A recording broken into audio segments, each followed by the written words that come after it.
ញមិញនេះនៅឯទិសសមរភូមិប្រាសាទតាមាន់ពួកចៅសៀមបានបន្តបាញ់ប្លង់យ៉ាងខ្លាំងប៉ុន្តែកងទ័ពដ៏អង្អែលក្លាហានរបស់កម្ពុជាបានបាញ់សង្គ្រប់ទៅវិញដោយប្រើប្រាស់ BM21 ចំប្លង់ស្អាតណាស់អនុញ្ញាតជម្រាបសួរបងប្អូនប្រិយមិត្តទេសនិកជនជាទីគោរពរាប់អានបងប្អូនជនរួមជាតិជាទីស្នេហាបន្តទៅនេះសូមធ្វើការអាប់ដេតនៅព័ត៌មានទាន់ហេតុការណ៍ស្ដីអំពីសមរភូមិជួរមុខនាថ្ងៃទី19ខែធ្នូឆ្នាំ2025ជាវីដេអូលើកទី2ដោយគិតចាប់តាំងពីវេលាទៀបភ្លឺនាថ្ងៃទី19គឺថ្ងៃសុក្រនេះតែម្ដងសកម្មភាពនៃការវាយប្រហាររបស់សៀមក៏នៅតែមិនព្រមថមថយដែរខណៈពេលដែលពួកគេនៅតែបង្កើននូវការប្រយុទ្ធបាញ់ប្លង់មកលើដែនអធិបតេយ្យភាពរបស់កម្ពុជាទៅឡើយនេះក៏ដោយសារតែពួកគេធ្វើសង្គ្រាមជាង10ថ្ងៃទៅហើយមកដល់ថ្ងៃទី19នេះគឺប្រើរយៈពេល13ថ្ងៃទៅហើយប៉ុន្តែពួកគេមិនទាន់ដណ្ដើមបានផ្នែកណាមួយនៃដែនអធិបតេយ្យភាពរបស់កម្ពុជាទេខណៈពេលដែលយោធាកម្ពុជាប្រើប្រាស់កម្លាំងការពារយ៉ាងរឹងមាំជាទីបំផុតរួមទាំងការវាយបកសង្គ្រប់ទៅកាន់យោធាសៀមធ្វើឲ្យបាត់បង់អាយុជីវិតជាច្រើនពាន់នាក់រហូតមកទល់ថ្ងៃនេះសាកសពចោលសៀមខ្លះត្រូវបានដឹកជញ្ជូនយកទៅផ្ទះសម្បែងវិញប៉ុន្តែនៅបន្សល់ទុកនៅខ្មោចងាប់ជាច្រើនបន្ថែមទៀតកំពុងតែស្អុយរលួយនិងសាយក្លិន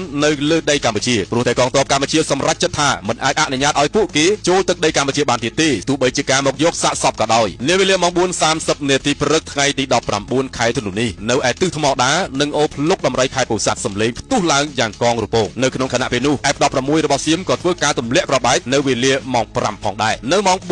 4:54 នាទីយោធាសៀមបានប្រើប្រាស់កាំភ្លើងបាញ់រះនៅឯភូមិសាស្ត្រអូភ្លុកដំរីនៅវេលាម៉ោង 5:51 នាទីយោធាសៀមក៏បានប្រើប្រាស់កាំភ្លើងធំបាញ់ចេញអំពីនាវាចម្បាំងនៅភូមិសាស្ត្រថ្មដានៅម៉ោង 6:01 នាទីព្រឹកយោធាសៀមក៏បានបាញ់ប្លង់ចូលមកកាន់ភូមិសាស្ត្រភូមិព្រៃច័ន្ទបន្ថែមទៀតនៅម៉ោង 6:54 នាទីយោធាសៀមបានប្រើប្រាស់ដ្រូនខ្នាតធំហោះរំលងលើដែនអធិបតេយ្យភាពរបស់កម្ពុជានៅភូមិសាស្ត្រឃុំថ្មដានៅម៉ោង 7:40 នាទីព្រឹកយោធាសៀមក៏បានបាញ់ប្លង់ចំនួន 5 គ្រាប់ចូលមកកាន់ផ្ទះប្រជាជនស្លូតត្រង់ស្ថិតនៅក្នុងភូមិបន្ទាយមានរិទ្ធឃុំគោករមៀតស្រុកថ្មពួកខេត្តបន្ទាយមានជ័យគិតត្រឹមម៉ោង 8 កន្លះតទៅសភាពការនៅតាមបណ្ដោយព្រំដែនមានសភាពស្ងប់ស្ងាត់បន្តិចប៉ុន្តែក្រោយមកនៅម៉ោង 8:48 នាទីយោធាសៀមក៏បានបាញ់ផ្សែងពុលនៅភូមិសាស្ត្រភូមិជោគជ័យនៃខេត្តបន្ទាយមានជ័យនៅម៉ោង 8:50 នាទីសៀមបានបាញ់ផ្សែងពុលបន្ថែមទៀតនៅភូមិព្រៃច័ន្ទនិងភូមិជោគជ័យដដែលនៅវេលាម៉ោង 9:30 នាទីយោធាសៀមបានបន្តបាញ់កាំភ្លើងត្បាល់ចូលមកទិសថ្មដានិងអូភ្លុកដំរីនៅវេលាម៉ោង 9:45 នាទីយោធាសៀមបានបន្តបាញ់ប្លង់ចូលមកកាន់ផ្ទះប្រជាជនស្លូតត្រង់ស្ថិតនៅឯភូមិសាស្ត្របឹងត្រកួនឃុំគោករមៀតស្រុកថ្មពួកខេត្តបន្ទាយមានជ័យគិតត្រឹមម៉ោង 11 ព្រឹកនេះទាហានសៀមបានបន្តបាញ់ប្លង់កាំភ្លើងធំនិងផ្សែងពុលយ៉ាងខ្លាំងនៅតំបន់បឹងត្រកួនភូមិព្រៃច័ន្ទនិងភូមិជោគជ័យបងប្អូនប្រិយមិត្តទេសនិកជនជនរួមជាតិជាទីគោរពរាប់អាននេះគឺជាព្រឹត្តិការណ៍នៃការអាប់ដេតថ្មីសម្រាប់ព្រឹកថ្ងៃទី19ខែធ្នូឆ្នាំ2025នេះបើយោងតាមសេចក្តីរាយការណ៍បន្ទាន់ពីក្រសួងការពារជាតិកម្ពុជានិងការដកស្រង់ចេញពីស្ថាប័នព័ត៌មានល្បីៗនៅកម្ពុជាច្បាស់ការបងប្អូនយើងឃើញថាសកម្មភាពនៃការឈ្លានពានរបស់សៀមមកទល់ថ្ងៃទី19នេះគឺវាបន្តគ្រប់សមរភូមិប្រយុទ្ធតែម្ដងវាអត់រើសកន្លែងទេប្រសិនបើវានៅតែបន្តបែបនេះវានឹងធ្វើឲ្យខូចខាតផ្ទះសម្បែងប្រជាពលរដ្ឋដែលជាទ្រព្យសម្បត្តិរបស់ប្រជាជនស៊ីវិលកម្ពុជាតែម្ដងយ៉ាងណាក៏ដោយយើងឃើញថាដំណាក់កាលនៃការដោះស្រាយដោយសន្តិវិធីរបស់កម្ពុជាបាននឹងកំពុងតែបន្តដំណើរយ៉ាងយកចិត្តទុកដាក់ពីថ្នាក់ដឹកនាំយើងហើយម្សិលមិញនេះថ្ងៃទី18ក៏យើងក៏លេចឃើញឯសកម្មជនពីប្រទេសចិនក៏មានការចុះមកត្រួតពិនិត្យនិងដំណោះស្រាយរកច្រកចេញរវាងចំនួនភាគីថៃនិងកម្ពុជានៃការឈ្លានពានរបស់ថៃមកលើប្រទេសកម្ពុជានេះផងដែរប៉ុន្តែចម្លើយយ៉ាងណានោះយើងក៏មិនទាន់បានដឹងច្បាស់ដែរយើងមានតែរងចាំមើ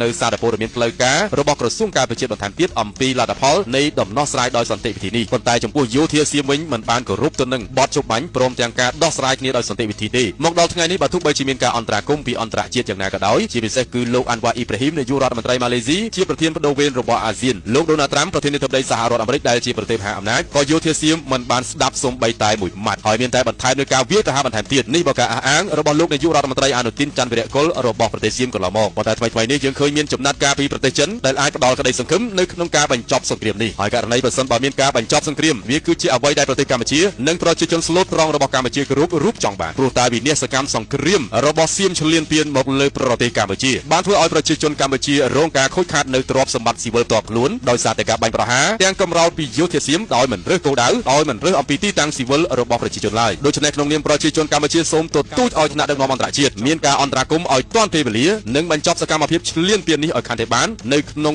រយៈពេលដ៏ខ្លីខាងមុខនេះអរគុណបងប្អូនដែលចំណាយពេលវេលាដ៏មានតម្លៃក្នុងការតាមដានទស្សនាវីដេអូនេះតាំងពីដើមរហូតដល់ចប់ខន្តីអភ័យទោសរាល់កំហុសខុសឆ្គងដែលកើតឡើងដោយអចេតនាខ្ញុំបាទសូមបញ្ចប់វីដេអូនេះត្រឹមតែប៉ុណ្ណេះចុះបន្តិចទៀតខ្ញុំបាទនឹងធ្វើការអាប់ដេតនៅព្រឹត្តិការណ៍ព័ត៌មានទាន់ហេតុការណ៍នាថ្ងៃទី19លើកទី3សូមបងប្អូនប្រិយមិត្តទេសនិកជនជនរួមជាតិបន្តតាមដានជាមួយខ្ញុំទាំងអស់គ្នាប្រសិនបើបងប្អូនស្រឡាញ់ពេញចិត្តវីដេអូនេះហើយគិតថាវីដេអូនេះមានប្រយោជន៍កុំភ្លេចចុច like comment ល្អៗនិង share ទៅកាន់បណ្ដាញសង្គមផងដែរ Subscribe Channel នេះទុកម្នាក់មួយនៅពេលដែលខ្ញុំបង្ហោះវីដេអូថ្មីៗបងប្អូននឹងបានឃើញមុនគេផ្ទាល់តែម្ដងសូមពង្រឹងស្មារតីស្នេហាជាតិរួបរวมសាមគ្គីគ្នាដើម្បីបុព្វហេតុផលប្រយោជន៍របស់ជាតិកម្ពុជាចង់បាន សន្តិភាពកម្ពុជាត្រូវតែសាមគ្គីគ្នាកម្លាំងសមរភូមិជួរមុខនិងកម្លាំងសមរភូមិជួរក្រោយយើងនាំគ្នាខិតខំបណ្ដេញចោលសៀមចេញពីទឹកដីរបស់កម្ពុជាឲ្យកាន់តែបានខ្មែររួបរวมគឺខ្មែរខ្លាំងសាមគ្គីរស់បែកបាក់សាមគ្គីស្លាប់សូមអរគុណ